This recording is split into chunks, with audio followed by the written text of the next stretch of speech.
in our time, the inescapable reality that you are going to be like the people that you surround yourself with. And there is no way for you to escape that.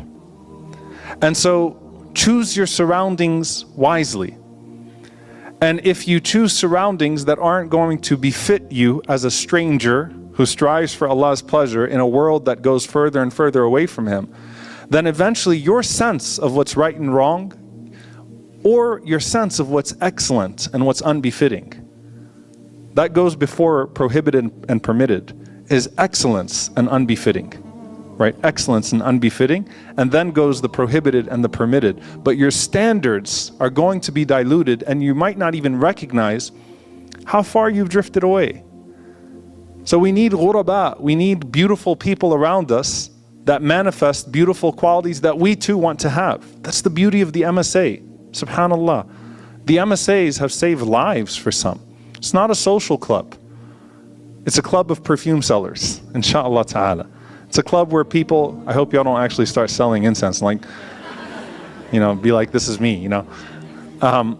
But it's a group of people, inshallah ta'ala, that come together and that want to strive, that want to do better, and that find themselves in an environment. And you know, when you're in an environment where things start to become more challenging to you and your principles and your ethics, and then you find people that have the same journey as you, you feel like you can breathe.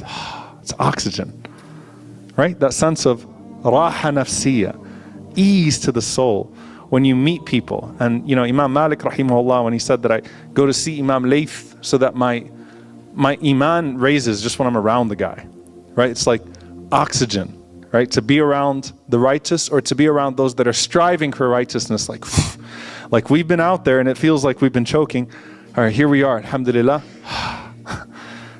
People that are striving like me, people that speak the same language, people that have the same expressed goals. They're not perfect, nor am I, but we're trying to compete with one another and complete one another. Isn't that the beauty of this deen? We're competing with one another and completing one another. Compete with one another in good.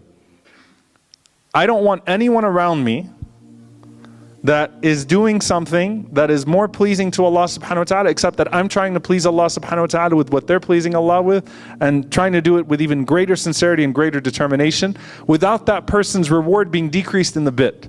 I want them to keep succeeding and getting better, but I want to succeed too. I want to compete, and I also want to complete.